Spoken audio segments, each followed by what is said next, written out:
Hi baby angels, it's BB. I'm back for another tarot tag.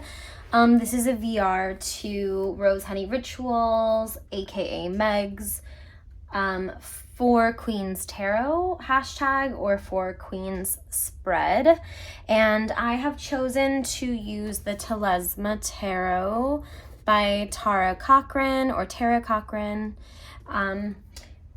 And I went ahead and pulled the cards first. I did not choose what cards to use. I did it blindly.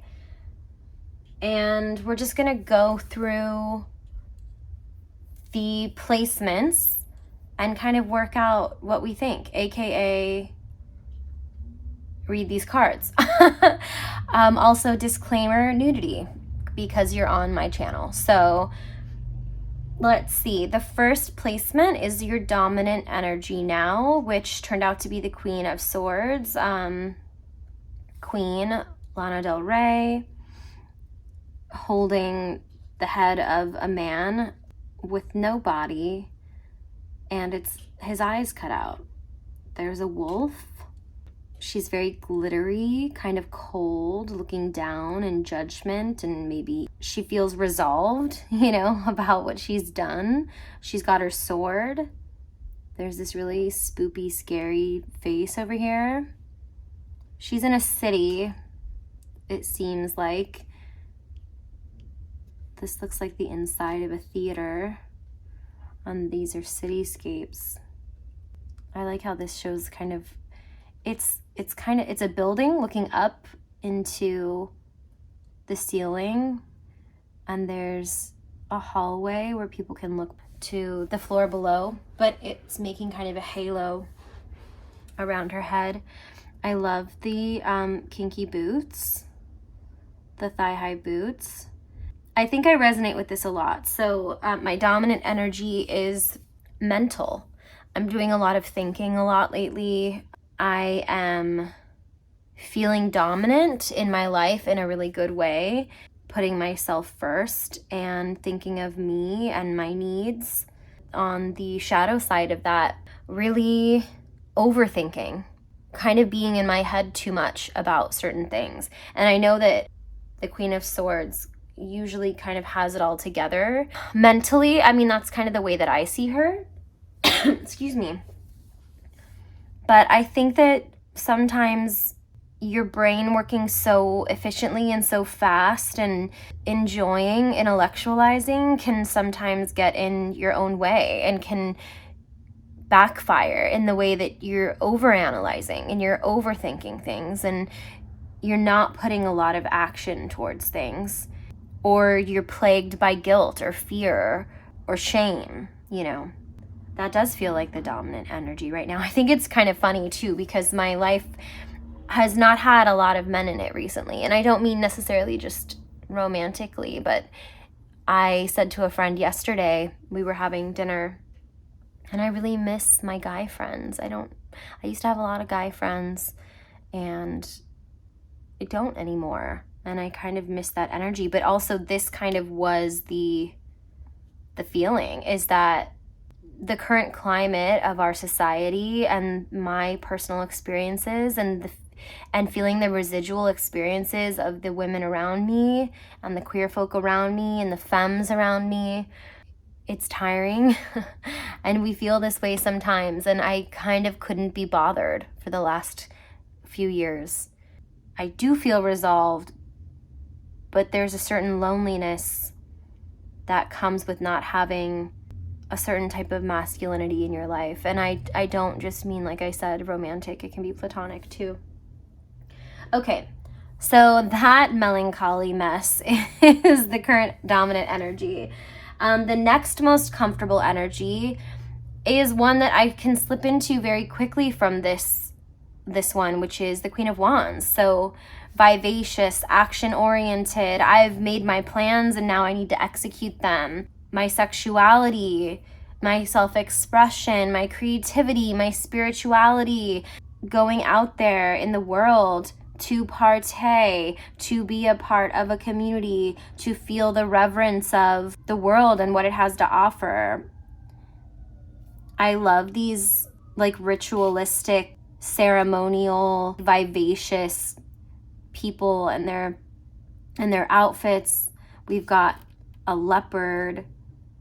I was born in the year of the tiger. I'm a Leo rising. I dig cats. We have this human or humanoid where you can kind of see almost like their cardiovascular system, and you can see the heart center. I love the agate.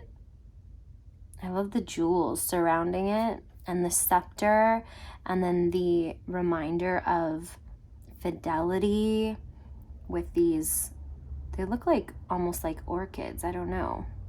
But I think that's the energy that I want to be in. That's the energy that I feel comfortable in. And I feel like a balance between both. I am a Gemini sun, so I am an air sign. I'm a Gemini Mercury. My Gemini, or my Chiron is in Gemini, which is probably why I can feel the shadow side of that a lot. And it's a stellium in the 11th house, which is the house of community and friends. So that makes sense to me. And then I do have a lot of fire energy. So I think that's why it is easy for me to kind of slip into this. And I think that that's a wonderful place to be, remembering that I do like to be around people, and that I do like to be performative and fun, and I do like to feel the physicality and the creativity of who I am and what the world has to offer. The third card is the Queen of Coins, and that is in the energy that poses a significant challenge to you at this time. So that would be the physical world. And what I see is a beautiful woman really being into herself alone, which is wonderful because she doesn't need anyone to validate or justify her existence or her form or her beauty or her worth, right? When we're talking about material and coins and pentacles. I love that there's so much of the earth here. We've got rocks, we've got crystals, the kind of groundedness of this. It almost looks like it's forming horns on her, which is really interesting. And the coin. So yeah, I think that the challenge for me right now is feeling good in my body, feeling worthy, or feeling like I can trust myself and be disciplined enough to achieve my goals with myself and my own physicality, as well as monetarily. Money, we know what the economy's been like. We know what gas prices have been like.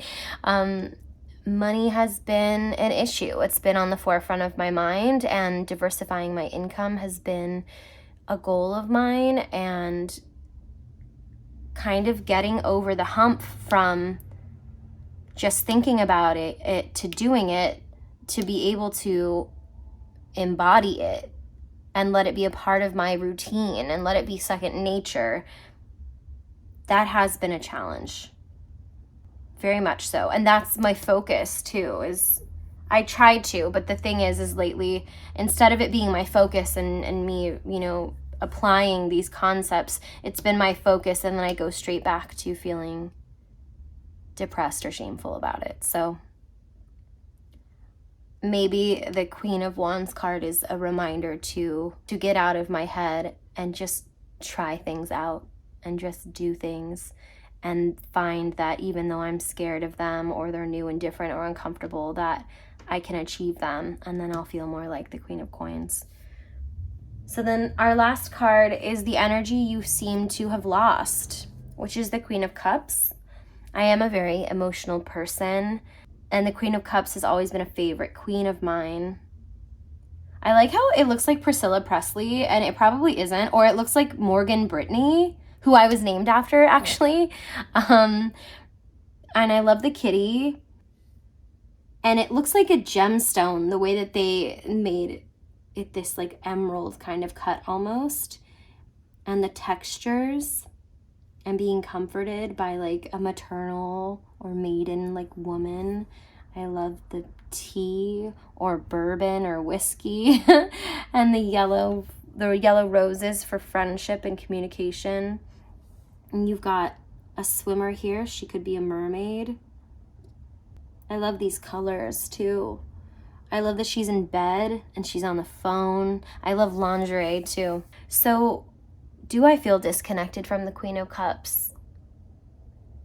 Yeah, I mean, emotionally, sure. I think being in the Queen of Swords can separate you from the Queen of Cups. I think that I haven't really been around people that can make me feel safe enough to embody the Queen of Cups right now. Safe enough to be vulnerable. I feel a lot of responsibility and like I have to hold up people around me. So yeah, I think that that's true, that the energy of the Queen of Cups isn't really the most potent energy within me at the moment, and I miss her. I think this was really cool. I didn't know how I was going to relate to these, and I knew I loved this deck. It's interesting because everyone shows a woman except for the Queen of Wands, which you can tell is supposed to be a woman, but it's about what's inside. It's about like the soul. It's about like the life force, which I really like. I like that the Queen of Swords is in kind of it's like a glittery, performative, like magician, but it's like a business. It's a suit, you know? It demands power. And it's not overly provocative in the sense that, like, yes, it's giving dom. It's giving dominatrix, but it's not showing too much skin. It's showing power and intellect and headiness, you know? And then the Queen of Coins is the least dressed, which makes complete sense to me. It's the most natural. It's the most in touch with our natural form, you know? And then the Queen of Cups is sumptuous and languid and soft. And it isn't about necessarily the physical or like the sexual. It's about the romance. It's about the emotion. So that's it. That's my Queen of her. I was gonna say Queen of Cups spread. Oh, I really do need to connect to her. That's my 4 queens spread. And I know it was short and sweet, but maybe a lot of ennui. But I hope that you enjoy, and I'd love to see your VRs to Meg as well. And thank you, Meg, for making this tag. I know that you had seen a couple on TarotTube before, but thank you for reviving it. I think this was really interesting, and I'd love to know your thoughts on this spread that I've done as well. Thanks for being here. Thanks for being curious. Thank you for being my friend. And, you know, my mom's coming, so I gotta go.